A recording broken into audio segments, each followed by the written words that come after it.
Numéro 2, suite de l'étude sur les 10 commandements.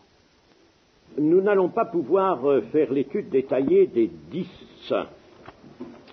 parce que nous n'aurons plus le temps, mais nous allons faire ce que nous allons pouvoir.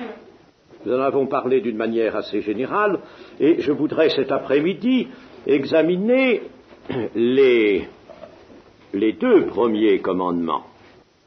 Le premier commandement, tout d'abord, est situé au verset 3. Mais nous allons relire le commencement, versets 1, 2 et 3, du chapitre 20 de l'Exode. Alors Dieu prononça toutes ces paroles en disant : « Je suis l'Éternel, ton Dieu, qui t'ai fait sortir du pays d'Égypte, de la maison de servitude.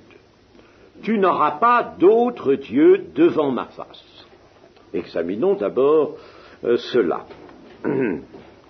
Tu n'auras pas d'autre Dieu devant ma face, c'est ce qui découle du préambule d'abord, où Dieu s'affirme, l'Éternel s'affirme comme le Dieu unique. Je suis l'Éternel, ton Dieu, qui t'ai fait sortir de la maison d'Égypte, et du sens du mot Yahvé, qui est traduit ici par l'Éternel, Yahvé. Le sens du mot Yahvé, donc, nécessairement, déjà détermine le premier commandement. Tu n'auras pas d'autre Dieu devant ma face. On a pu traduire dans d'autres versions, en dehors de moi, ou encore en ma présence, ou encore sous mes regards. Mais cela ne limite pas du tout cette interdiction qui est déjà formulée, tu n'auras pas d'autre Dieu. Cela ne la limite pas, comme d'aucuns mal avisés ont voulu le prétendre, en disant c'est quand on est devant l'Éternel qu'il ne faut pas avoir d'autre Dieu, mais si on est loin, on peut peut-être en avoir, n'est-ce pas? Eh bien, c'est absolument stupide. L'Éternel, en effet, discerne tout, pénètre les cœurs et sonde les reins, et par conséquent, il est partout, et l'on ne peut pas, nulle part, où que ce soit, ne servir d'autres dieux, et avoir d'autres dieux. Nous pouvons dire aussi déjà que de ce premier commandement découlent les suivants, comme conséquence du premier, les 9 commandements. En somme, il y a un commandement qui est en tête, là, et de ce commandement découlent 9 autres commandements, comme des conséquences et des implications. Toute vie humaine est placée devant la face de Dieu, devant la face d'un Dieu unique, qui voit tous les fils de l'homme, tous, la Bible l'affirme, qui est le libérateur d'Israël. Et cela est rappelé dans le verset 2, qui t'ait fait sortir du pays d'Égypte, de la maison de servitude. C'est important, il faut garder ça en mémoire. Par ce premier commandement, l'Éternel, qui a rappelé la délivrance de l'Égypte, entend délivrer Israël aussi des autres servitudes. Les autres servitudes. Dieu l'a délivré de la maison de servitude. Mais, alors, tu n'auras pas d'autre Dieu devant ma face. Attention, les autres dieux seraient des servitudes. Alors, l'Éternel veut par conséquent tenir son peuple en dehors de toute autre servitude. Les servitudes que seraient les faux dieux, les pseudo-dieux, qui, eux, ne délivrent jamais, mais qui enchaînent. Le Dieu, l'Éternel, le Dieu vrai, délivre, mais les faux dieux enchaînent. Ils enchaînent les cœurs dans une piété superstitieuse. Et l'on a vu quelquefois les enchaînements aller si loin qu'il y avait perte de vie. Les enchaînements, mes amis, et les enchaînements modernes, nous aurons tout à l'heure l'occasion d'en parler un peu, les enchaînements modernes, n'est-ce pas, peuvent aussi bien nous conduire au pire. Donc c'est un Dieu qui délivre et qui ne veut pas d'autre servitude pour son peuple. En s'attachant au Dieu unique et vrai, Israël restera donc le peuple délivré. Il faut qu'il soit un peuple libéré. En Égypte, les Israélites avaient partagé pas mal de divinités avec les Égyptiens. Cela se trouve révélé dans l'histoire sainte, dans la Bible. Il y avait en effet en Égypte des divinités partout, comme dans les autres nations, bien sûr, et par conséquent, s'il y avait des divinités, c'est qu'il y avait des peurs, c'est qu'il y avait des craintes, c'est qu'il y avait des obsessions superstitieuses concernant le soleil, concernant la lune, concernant les astres, concernant un arbre, concernant un animal, un peu tout, la foudre, n'est-ce pas, un peu tout. Il y avait des peurs, des craintes. Alors chaque fois qu'on craignait quelque chose, qu'il y avait la crainte de quelque chose ou de quelqu'un, alors on y mettait une divinité. Et mieux, quelquefois, le soleil, par exemple, à l'égard duquel il y avait aussi une certaine crainte, eh bien, alors on en faisait de lui carrément un dieu, une divinité. Tout cela, bien entendu, toute cette idolâtrie, ces craintes, paralysait l'homme et le dominait. Voilà, n'est-ce pas, les servitudes que l'Éternel ne veut plus du tout pour son peuple. Plus de servitude. Le premier commandement, en somme, volatilise toute croyance étrangère à l'Éternel Dieu. Israël est affranchi des faux dieux et, bien entendu, de tout ce que comporte le service de ces faux dieux, les religions, quelles qu'elles soient, bien entendu. D'autre part, l'Éternel, qui se révèle à son peuple d'Israël, n'asservit pas, lui, son peuple. On pourrait dire tous les autres dieux sont proscrits, à l'exception du seul vrai Dieu, mais le seul vrai Dieu ne va-t-il pas, lui, se présenter aussi comme un Dieu qui tient sous contrainte son peuple? Eh bien, non. Il faut écarter cette pensée-là, parce que lui, il n'asservit pas. Il n'asservit pas parce qu'il est le Créateur. Il n'asservit pas parce qu'il est la source de la vie. Il n'asservit pas parce qu'il est amour. Il œuvrera toujours, au contraire, dans le sens d'un affranchissement. Toujours Dieu agit dans le sens d'un affranchissement que sa puissance et ses bénédictions garantiront à ses fidèles. Et pour cela, vous n'avez qu'à voir le Deutéronome, n'est-ce pas? Le Deutéronome qui contient, vous le savez, à la fin, le chapitre des bénédictions et le chapitre, au contraire, des menaces, n'est-ce pas? Bénédictions et malédictions.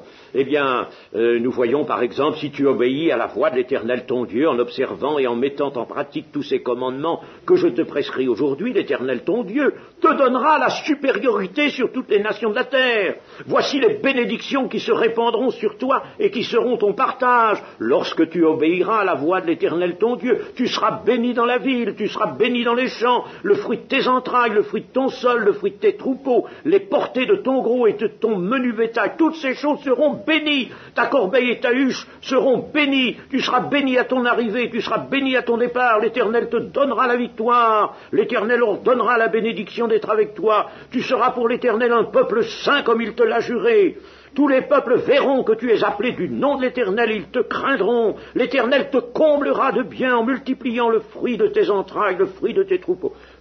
C'est la grande libération, n'est-ce pas? Voyez, donc l'Éternel, n'est-ce pas, n'est pas lui-même un Dieu qui asservit le peuple, parce qu'il agit toujours par la puissance qui est la sienne, comme il est le vrai Dieu, le seul, il agit dans le sens toujours d'un affranchissement. Et c'est bien ce que Jésus, car nous savons que sur le Sinaï, l'Éternel, nous l'avons déjà dit, est la parole de Dieu qui se manifeste, et c'est celui que nous appelons le Seigneur Jésus-Christ. Eh bien, Jésus-Christ, lorsqu'il vient là, en s'incarnant, pour fonder l'Église, il vient aussi, lui, en affranchissant. Et il dit aux Juifs qu'il les affranchit. Ma parole vous affranchit. Il vient aussi, lui aussi, en affranchissant. Et dans l'Église, l'action de Jésus est une action d'affranchissement. C'est pourquoi, n'est-ce pas, il faut considérer toutes les bénédictions qui doivent nous venir par Jésus-Christ, qui est le oui et l'amen sur toutes les promesses de Dieu. Maintenant, c'est dans un lien avec le Seigneur Jésus-Christ que le croyant se sentira libre de la peur, comme de toute appréhension, et qu'il goûtera la paix et la joie en lui. Goûter la paix par le Saint-Esprit, c'est le royaume de Dieu. La paix et la joie par le Saint-Esprit, le royaume de Dieu en soi. Eh bien, goûter cette paix et cette joie, n'est-ce pas un affranchissement? La paix intérieure, la paix parfaite, la joie parfaite de Jésus-Christ, mais c'est un élargissement, un affranchissement.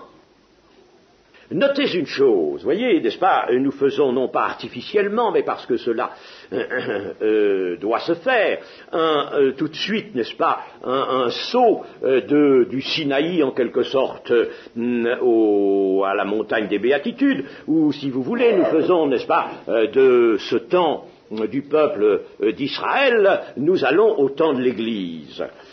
Et par conséquent, nous transportons un peu les 10 commandements dans l'Église. Il y a des gens qui frémissent quand on dit cela, dans l'Église. Mais nous commençons à voir déjà que cet affranchissement, s'il était donné au peuple d'Israël, mais il est encore plus donné à l'Église, encore tout à fait donné à l'Église. Et nous voyons par conséquent déjà s'amorcer une chose, c'est que, attention, le décalogue, qui est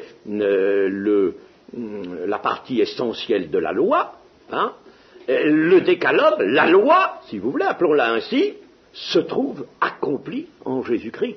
Attention à cette idée-là, n'est-ce pas? Elle est infiniment précieuse, nous la reprendrons. Donc, ce premier commandement, déjà lui-même, il exprime la grâce, puisqu'il affranchit, puisqu'il tient le peuple dans un affranchissement, il exprime la grâce. Il contient l'Église où il est accompli. Il contient l'Église. Et si l'homme est tenu hors de toute servitude par le Dieu vivant auquel il s'attache, il a donc un avenir avec ce Dieu qui l'affranchit. Ce Dieu ne l'affranchit pas pour rien. Il a un avenir avec ce Dieu qui l'affranchit. Et s'il est retenu, affranchi de tout, la mort elle-même, avec sa terrible captivité, devra s'écarter. Vous voyez comme on voit déjà, n'est-ce pas, dans ce premier commandement, venir déjà, n'est-ce pas, l'éternité, s'ouvrir déjà l'éternité, le salut éternel. Le premier commandement contient donc, on peut l'affirmer, l'aurore du salut éternel. Vous voyez comme la parole de Dieu est riche, n'est-ce pas, parce qu'elle est de Dieu. On comprend pourquoi l'Éternel était tant courroucé lorsque Israël, oubliant qu'il était libéré, saisissait les occasions de revenir à des Baals et autres faux dieux, Astarté, etc. L'Éternel était courroucé, et alors, par ses prophètes, évidemment, il accablait le peuple de menaces et de châtiments. On comprend cela. Enfin, c'était comme l'annulation de toute son œuvre pour son peuple. Le peuple oubliait simplement qu'il était libéré. Il n'avait plus la foi suffisante en cette libération. Nous arrivons au second commandement. Le second commandement qui occupe les versets 4, 5 et 6. Alors, nous lisons, versets 4, 5 et 6. « Tu ne te feras point d'image taillée, ni de représentation quelconque, des choses qui sont en haut dans les cieux, qui sont en bas sur la terre, et qui sont dans les eaux plus bas que la terre. Tu ne te prosterneras point devant elles, et tu ne les serviras point, car moi, l'Éternel, ton Dieu, je suis un Dieu jaloux, qui punit l'iniquité des pères sur les enfants jusqu'à la 3e et à la 4e génération de ceux qui me haïssent, et qui fait miséricorde jusqu'en 1000 générations à ceux qui m'aiment et qui gardent mes commandements. Point d'image taillée, ni de représentation quelconque. Cette fois-ci, l'interdiction est jetée sur les images taillées ou statues. Il y a la Bible d'Émile Osty traduit les statues. Point de statue, point d'image taillée, de représentation quelconque. Dans différentes versions, on a à la place de représentation quelconque, ni quoi que ce soit qui ressemble aux choses, ni aucune forme qui ressemble, ni aucune figure qui ressemble. Peu importe, vous voyez, n'est-ce pas, l'idée reste la même, représentation, ou quoi que ce soit qui ressemble, aucune forme, aucune figure, c'est la même chose, c'est toute l'iconographie qui est là, sous coup d'interdiction. Toutefois, toute crainte respectueuse et filiale, tous services de l'homme sont réservés à l'Éternel. Réservés à l'Éternel lui-même, sans aucun intermédiaire représentatif. Hors de l'Éternel, et on peut dire maintenant hors de Jésus, il n'y a rien de divin, rien qui ait des droits et des pouvoirs sur l'homme. L'homme est délivré, il n'y a rien qui ait de pouvoir. Par conséquent, Dieu lui-même ne peut pas être représenté, ni d'autres choses, quelles que soient ces choses, étant donné que l'idolâtrie représentait les choses les plus diverses. Rien, absolument rien, qui ait des droits et des pouvoirs sur l'homme. Tel est ce que déclare l'Éternel Dieu en disant « Je suis un Dieu jaloux », ce qui veut dire exclusif. On peut penser que toutes ces images taillées et ces représentations sont de notre temps en grande perte de vitesse et en voie de presque complet abandon, et que par conséquent le second commandement est en train lui-même de perdre son objet.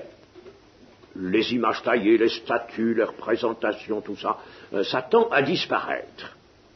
Bien, alors beaucoup de dire, le second commandement maintenant, il a été pour des temps passés, mais aujourd'hui, il n'a plus aucune nécessité. C'est bien entendu une erreur.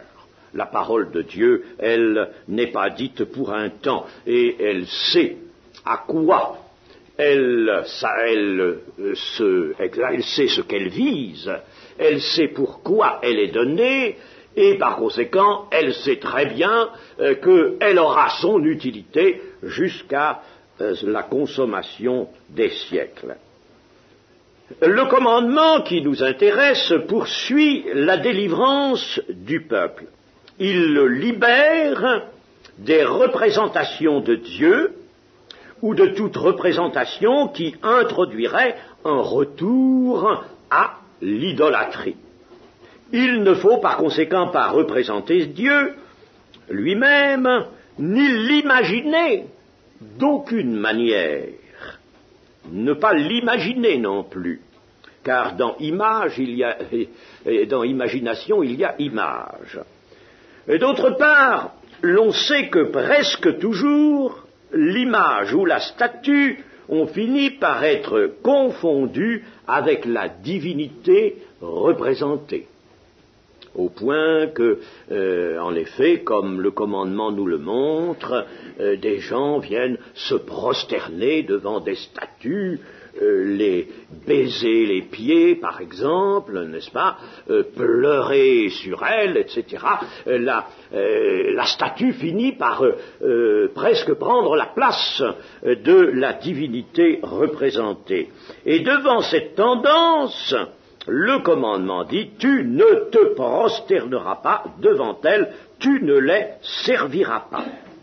C'est que dans la nature humaine, c'est constamment manifesté le besoin de rendre visible et concret le Dieu qui est invisible. Constamment, n'est-ce pas, il y a eu ce besoin. Je ne vais pas épiloguer sur ce besoin, mais il est bien connu. L'homme a besoin, lui, du concret. Sa foi, d'ailleurs, baisse, et sa foi ne lui suffit plus. Alors, avoir un Dieu ou, par exemple aussi, Jésus-Christ, n'est-ce pas, le Fils de Dieu, qui a quitté cette terre, il a été vu sur cette terre, mais il n'y est plus, maintenant c'est le Seigneur, l'Esprit. Alors, le voir seulement en esprit, comme l'Épître aux Hébreux nous y invite, portez vos regards sur Jésus, le chef et le consommateur de la foi, c'est quelque chose qui répugne souvent à l'homme. Il préfère, lui, la vue, le concret. Et c'est constamment cela qui va réintroduire le mode des représentations ou des images. Eh bien, Dieu veut, lui, que nous le connaissions par la foi, et selon l'amour, uniquement, exclusivement. D'abord, il y a les représentations, n'est-ce pas, de choses ou d'êtres, parce que dans le mot « chose » contient aussi des êtres. Alors, les choses ou les êtres extérieurs à lui, n'est-ce pas, il y a cela. Bon, ça, ce serait l'idolâtrie. Mais en ce qui le concerne, lui, personnellement, ou en ce qui concerne maintenant Jésus-Christ, eh bien, là aussi, il y a une proscription de toute représentation. Pourquoi? Essentiellement parce que Dieu veut que nous le connaissions par la foi. Et c'est ce qui nous est dit dans le Nouveau Testament du Seigneur Jésus, n'est-ce pas? Nous ne le connaissons plus selon la chair. Et il ne faut plus le connaître selon la chair. Et il ne faut plus le connaître, par conséquent, même dans une représentation qui nous montrerait la chair, n'est-ce pas? C'est-à-dire la personne physique de Jésus, n'est-ce pas? Il ne faut plus. Nous ne le connaissons plus de cette manière. Le Seigneur, c'est l'Esprit. Et il faut le connaître par le moyen de l'Esprit. C'est ce que veut Dieu, et c'est ainsi que l'on pourra faire réaliser des progrès, c'est ainsi que le Seigneur pourra élever ceux qui ne le connaissent et n'entendent, le connaissent par obéissance que par la foi et selon l'amour. Et Dieu se réserve, lui, de se révéler au cœur de ceux qui le cherchent uniquement par la foi et selon l'amour. Il se révèle au cœur. Et n'oublions pas que le Seigneur Jésus-Christ révèle le Père. L'avons déjà vu cela, n'est-ce pas? Le Père, lui, a une sorte de connaissance première par le moyen de laquelle il envoie les âmes humbles au Fils. Et le Fils les sauve, et le Fils leur révèle le Père.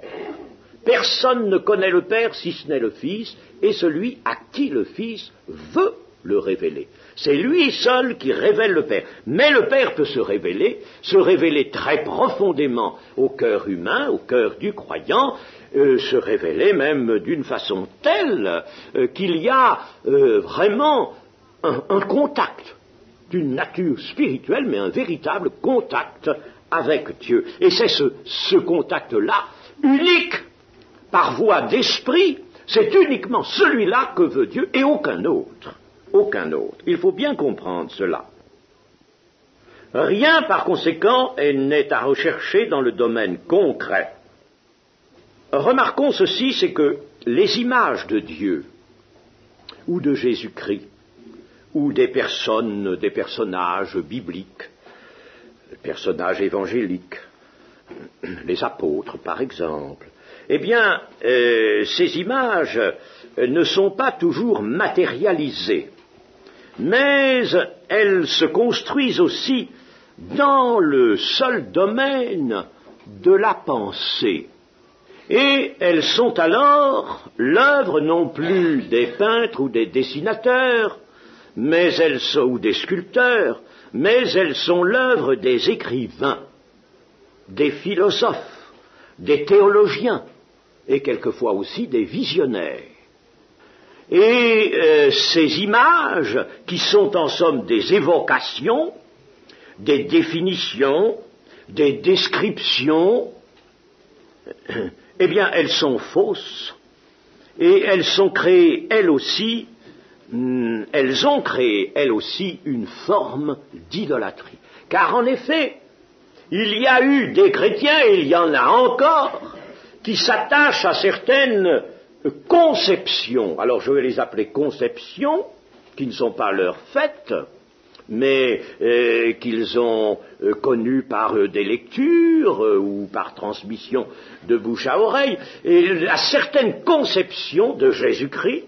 C'est ainsi que Jésus-Christ, n'est-ce pas, a été tant de fois et de diverses manières entièrement déformé en ce qu'il est, en sa personne. Il y en a même qui ont vu qu'il n'était pas du tout venu en chair. C'est pourquoi Jean dit, n'est-ce pas, que ceux qui ne croient pas que Jésus est venu en chair sont des antichrists. Il y en a qui disaient, il n'est pas venu en chair, c'est pas possible, il est bien la parole de Dieu, mais il n'est pas venu en chair. Ils refusaient l'incarnation. Alors, c'était une conception. Et ils ont fait par conséquent un faux Christ dans la conception, dans l'idée. Et ce faux Christ est devenu une idole. Et il y a eu une secte qui est née de ce côté-là. Puis il y en a d'autres, au contraire, qui l'ont vu homme, mais qui ont nié sa divinité. Alors, voilà encore un faux Christ, voilà encore une fausse représentation de Christ. Et puis il y en a qui ont pris les deux, mais qui ont introduit dans l'idée qu'ils se faisaient, qu'ils voulaient répandre de Christ, des choses à eux, ils ont mis de l'homme dedans, si bien qu'ils ont fait, eux aussi, une représentation tout à fait fausse. Toute représentation est fausse. Il faut laisser l'Écriture. Et il faut laisser le Saint-Esprit nous révéler Dieu et même nous révéler Jésus-Christ. En somme, l'Éternel veut que l'homme n'intervienne d'aucune manière pour le représenter ou pour représenter les choses qui sont en haut dans les cieux, choses, alors je dis choses ou êtres. Dans l'Écriture, choses s'applique aussi bien à des choses inanimées qu'à des êtres. Les choses qui sont en haut dans les cieux, qui sont en bas sur la terre et qui sont dans les eaux plus bas que terre. Même les choses du séjour des morts ou les démons, rien ne doit ne faire l'objet d'une représentation quelconque. Même, je dis bien, même dans la conception, dans l'idée, simplement par une description écrite. Dieu est jaloux. Il est jaloux exclusif pour le bien des hommes libérés, afin de les retenir dans la liberté et dans la vérité, et afin que leur cœur ne se détourne pas de lui vers des affinités diverses, car lui seul peut assurer et maintenir la liberté et la lumière de la vie.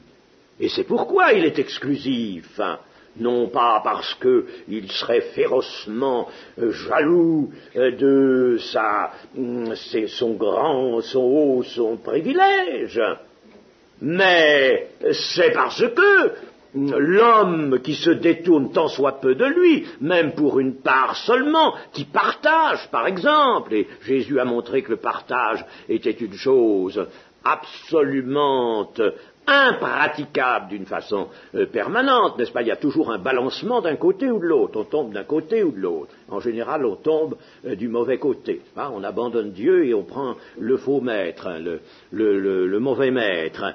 Mais Dieu, n'est-ce pas, veut que on l'ait, lui, pour Dieu, pour maître, lui seul, parce que lui seul peut faire du bien à l'homme. L'homme qui se détourne de lui est un homme qui commence à se perdre.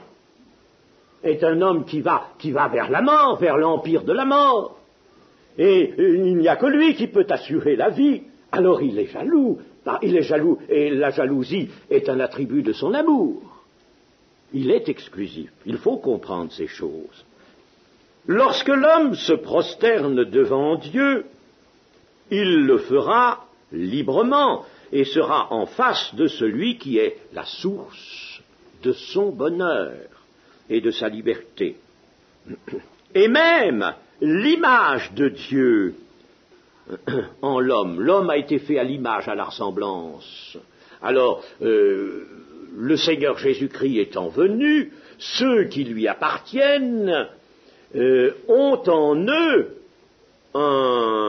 une image qui se forme. Je ne dis pas qu'elle est formée tout de suite d'un seul coup, n'est-ce pas, puisque Paul nous dit bien que concernant les Galates, il aspire à ce que l'image de Dieu soit le plus vite formée en eux. Mais nous avons tous été prédestinés à porter l'image de Christ, premier-né d'entre plusieurs frères.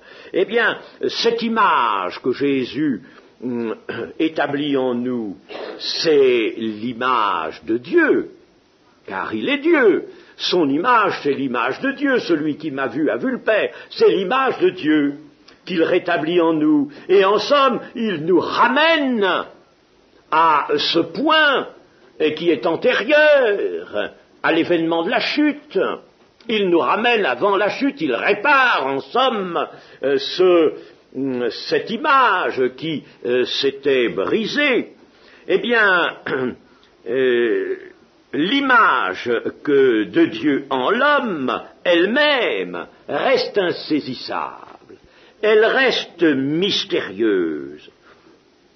Et cette image qui est celle de Jésus, qui est celle de Dieu, se verra et ne se verra que dans le seul mouvement de la vie nouvelle, et elle se verra lorsque Jésus paraîtra, alors vous aussi, vous paraîtrez avec lui.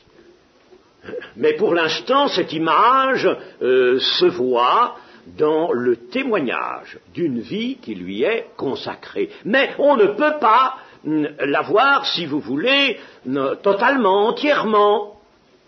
Elle est mystérieuse, elle a son mystère, et il faut qu'elle reste dans son mystère. Eh bien, à plus forte raison, n'est-ce pas, Dieu ne peut-il être représenté en image. Il faut que nous parlions aussi à propos de ce second commandement de quelque chose qui s'apparente à lui d'une façon absolument indiscutable. Notre civilisation est celle de l'audiovisuel. Et ce à quoi nous assistons, c'est au développement inconsidéré de l'image. Sur journaux, livres, revues et toutes sortes de choses, affiches, l'image est de plus en plus colorée, belle, n'est-ce pas, extraordinaire, étant donné les procédés technologiques. Eh bien, dans notre civilisation, l'image prolifère, et on peut dire qu'elle y est désordonnée, abusive, agressive, irritante. Il y a quelque temps, il y avait eu une certaine levée de boucliers contre certaines affiches qui étaient dans les métros. C'était véritablement quelque chose d'absolument irritant. C'était de la publicité, bien sûr, mais la publicité, n'est-ce pas, cherche toujours ce qui va saisir, et par conséquent, elle ne se prive pas de heurter, de choquer, même les choses les plus précieuses. Il a fallu même que l'on s'insurge, plusieurs associations, un certain nombre d'associations s'insurgent hautement pour faire cesser ce scandale, étant donné que la publicité s'était saisie même du Seigneur Jésus-Christ. Je dis que l'image est désordonnée, agressive, irritante, mais maintenant, elle a encore quelque chose de plus, c'est qu'elle est animée, comme sera animée l'image de la bête.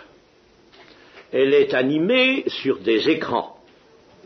Et le rôle de l'image va alors, dans cette animation, se manifester bien plus pernicieusement encore. L'image animée, elle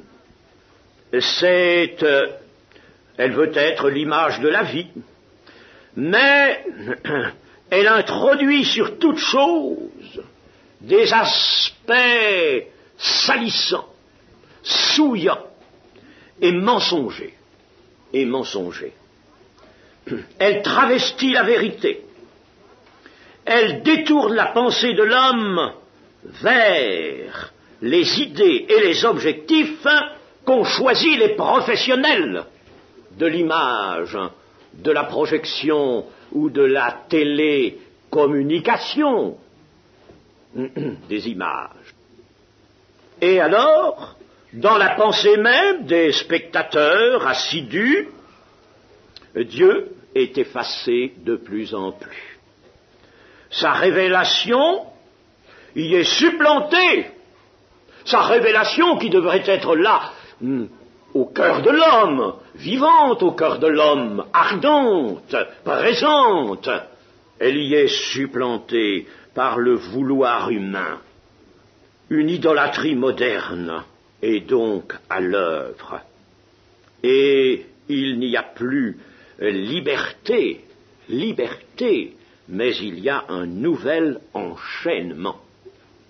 J'ai dans ma bibliothèque un livre récent sur les masses médias et nous, c'est le titre du livre, les masses médias et nous, où il est largement question de la télécommunication des images par la télévision.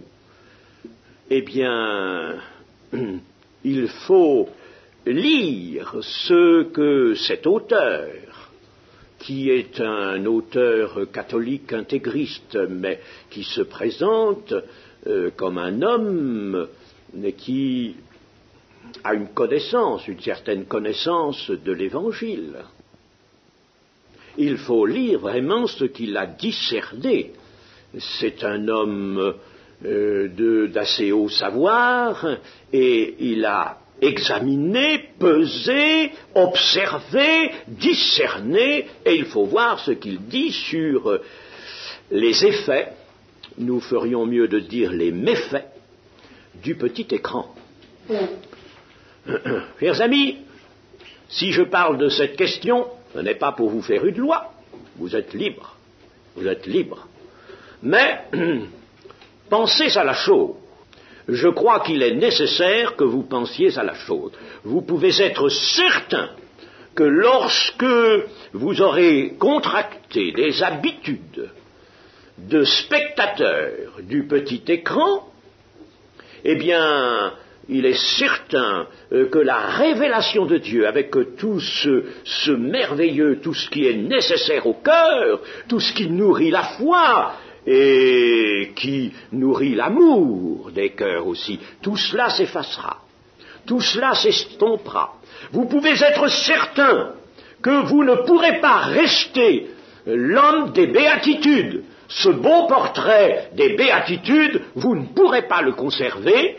Une autre image viendra nécessairement se former sur votre cœur, qui ne sera pas l'image de Christ, qui ne sera pas l'image de l'homme des béatitudes. Vous pouvez être certain de ce résultat-là. Je sais que le petit écran a fait bien des progrès dans le monde de l'Église, je dis de l'Église évangélique, Je ne vais pas chercher ailleurs, je ne sais pas ce qui s'y passe. Mais dans le monde de l'Église évangélique, il a fait des progrès. Pour ma part, je dénonce cela comme un mal, et je ne suis pas le seul. C'est un mal, c'est quelque chose dont les chrétiens vont certainement pâtir, ce n'est pas douteux. Et peut-être que si aujourd'hui la ferveur n'est plus celle du réveil que nous avons connu, cet instrument n'y est pas étranger. Une idolâtrie moderne est à l'œuvre. Le monde, gouverné par Satan, est en train, bien entendu, et c'est là son travail, le monde gouverné par Satan, d'établir un esclavage. Et bien entendu celui des images, des idées et des systèmes idéologiques, philosophiques qui ne se dénoncent pas, qui ne se désignent pas, mais qui sont là, qui œuvrent. L'esclavage des images, des idées et des systèmes. Et c'est cela ce à quoi travaille le monde. Et quand l'Antichrist sera là, il animera l'image de l'Antichrist. Beaucoup ont voulu voir qu'elle serait animée, cette image, par les écrans de télévision. Bon, moi, je ne précise rien. Pas moi qui ai dit cela, je ne précise rien, mais je sais que l'image de l'Antichrist sera, elle, animée. Et le faux prophète animera cette image. Pour que cette image, savez-vous quoi? Eh bien, se forme, se projette sur les cœurs à la place de l'image de Jésus-Christ. Il faut dire ces choses. Il y aura bientôt la mondiovision. Je ne sais pas où ça en est. Je ne suis pas, moi, les techniques, de temps en temps, simplement, je capte une information, mais je ne sais pas où ça en est. La mondiovision, avec des Telstar, là, que sais-je, des satellites, qui seront stabilisés sur un point pour l'émission sur le monde. Et vous pouvez être certain qu'il y aura là une diffusion cachée, voilée, de certaines idéologies, plus que des idéologies, certaines philosophies. Cela n'est pas douteux.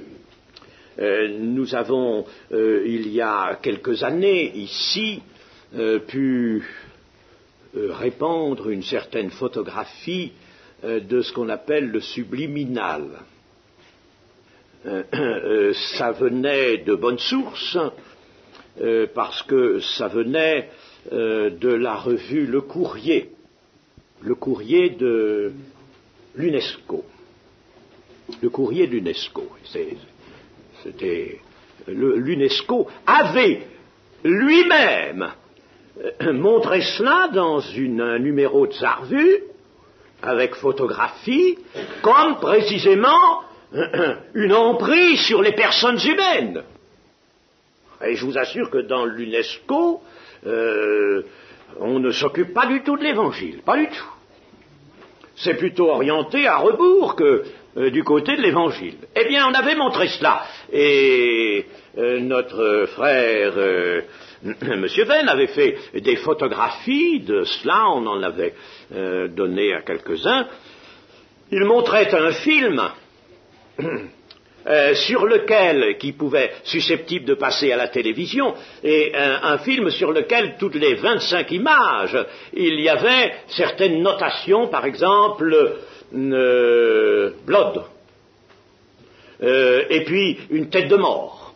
Cela revenait toutes les 25 images. Alors, l'œil ne le voit pas, n'est-ce pas? Puisqu'il faut au moins 24 images par seconde pour qu'il y ait persistance de l'impression lumineuse sur la rétine. Alors, l'œil ne le voit pas, mais ça impressionne. Et c'est ce que disait ce courrier, cela sous la plume de gens autorisés, bien sûr, ça impressionne le subconscient. Ça impressionne le subconscient. Et chers amis, voilà un des dangers, ce n'est qu'un seul des dangers que nous courons. Mais si je vous dis ces choses, je ne le répète pas pour vous faire une loi. Mais je suis certain que notre second commandement s'est prolongé jusque-là. J'en suis certain. Il y a des gens qui m'ont dit, mais la télévision, elle n'est pas défendue dans la Bible. n'est pas défendu de fumer non plus, n'est pas défendu de se droguer. Mais lis ta Bible, lis-la, et lis-la avec l'esprit, lis-la avec foi, et tu verras ce que ton Dieu t'a demandé, tu le verras. Dans le jardin d'Éden, où vous savez, le serpent attira Ève, hein, vous savez comment? Mais c'est pas par la parole seulement que Ève a été séduite. Voulez-vous que je vous dise comment elle a été séduite? Eh bien, au chapitre 3 de la Genèse. Alors le serpent dit à la femme, vous ne mourrez point, mais Dieu sait que le jour où vous en mangerez, vos yeux s'ouvriront, et que vous serez comme des dieux, connaissant le bien et le mal. Vos yeux s'ouvriront, vous serez comme des dieux. La femme vit que l'arbre était bon à manger et agréable à la vue. Elle a été séduite par l'œil. Elle a été séduite par l'œil. Elle a vu, mes amis. Et ce n'est pas seulement par la parole, une vue nouvelle de l'arbre, une vue suggérée, comme la télévision sait si bien suggérer des choses, par la parole, et s'appuyant par l'image animée, suggérer des choses. Et le diable, il a suggéré la vue de l'arbre de la connaissance du bien et du mal. Tout autrement alors, la femme regarde cette... Ah, tiens, je ne voyais pas comme ça l'arbre. Elle le voit d'une toute autre manière. Elle vit, elle a été séduite par l'œil, chers amis. Et aujourd'hui, Satan sait très bien qu'il va se servir de l'œil, encore, pour faire pénétrer sa séduction jusqu'au fond des cœurs et troubler la révélation et la vision d'un Dieu d'amour. Troubler le salut que Dieu a donné à un si grand prix par Jésus-Christ son Fils. Troubler tout cela par l'œil. Et cela est extrêmement dangereux. La Genèse, en tout cas le second commandement, avait pressenti la télévision. Pour terminer notre second commandement, nous dirons quelques mots de ce que nous avons au verset 5 et au verset 6. Je suis un Dieu jaloux, qui punit l'iniquité des pères sur les enfants jusqu'à la 3e et la 4e génération de ceux qui me haïssent, et qui fait miséricorde jusqu'en 1000 générations à ceux qui m'aiment et qui gardent mes commandements. C'est-à-dire que la faute, en somme, des pères, parce que c'est d'abord aux pères que cela est dit, n'est-ce pas? Je suis l'Éternel, je suis un Dieu jaloux qui punit l'iniquité des pères, l'iniquité des pères, c'est eux qui commencent l'iniquité des pères sur les enfants jusqu'à la 3e et la 4e génération. Et dans l'iniquité, il y a l'idolâtrie, toutes les idées fausses, toutes les fausses représentations, tout cela. L'iniquité des pères, c'est pas seulement une iniquité morale, c'est une iniquité qui pervertit le fond du cœur humain. Alors, l'iniquité des pères sur les enfants. D'abord les pères, c'est à eux que le commandement s'adresse. Attention à eux, parce que ils vont conditionner leur descendance pour 3 ou 4 générations. Ce n'est pas que Dieu va concevoir un châtiment spécial sur des enfants qui, eux, peut-être, n'auront pas commis le même péché, mais c'est l'hérédité des mauvais penchants, l'hérédité des influences de l'exemple. Et les influences de l'exemple, l'éducation, les marques imprimées sur les jeunes générations par les dires, par l'exemple. Les pères moulent, orientent leur descendance, et cela pour 3 à 4 générations. Certes, les fils peuvent rompre avec la disposition impie des pères, avec les idées que les pères leur ont léguées. Ils peuvent rompre, et nous avons vu cela, et nous avons vu que ceux qui viennent à Jésus-Christ, les jeunes qui viennent à Jésus-Christ, peuvent rompre avec un tas de choses, bien sûr, peuvent rompre Alors, le livre d'Ézéchiel au chapitre 18 nous montre bien que c'est celui qui a péché qui sera puni. Mais il n'empêche que là, n'est-ce pas, les pères, par leur iniquité, orientent leur descendance vers le mal, et que ce sera beaucoup plus difficile. Et c'est ce qui se passe dans notre temps actuel. Les générations déjà, la génération d'avant, on peut dire même 2 générations d'avant la tendre jeunesse actuelle, ces 2 générations déjà ont orienté, je dirais même 3 générations, facilement, ont orienté cette jeunesse, et nous voyons, pour une bonne part, ce qu'elle est, pour une grande majorité, hélas, ce qu'est la jeunesse, ce que sont ses aspirations.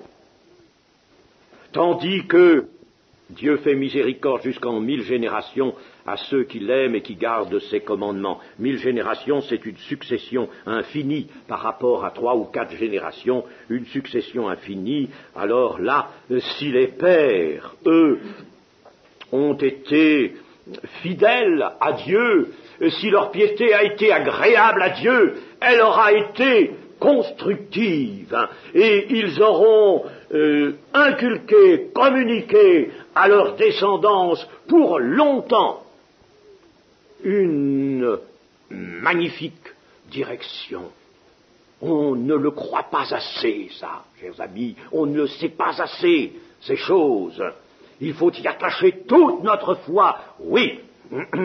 Si les parents savent se comporter vis-à-vis de leurs enfants comme ils le doivent, ils vont d'abord les prémunir contre les 1001 dangers de ce temps, et puis ils vont les orienter, et il y aura sur les enfants une bénédiction de Dieu. Dieu a en réserve une bénédiction sur cette descendance qui va beaucoup plus loin que la grandeur des temps qui nous sont impartis, parce que 1000 générations, ça dépasse de beaucoup le temps que nous avons, n'est-ce pas, et par conséquent, la descendance sera bénie.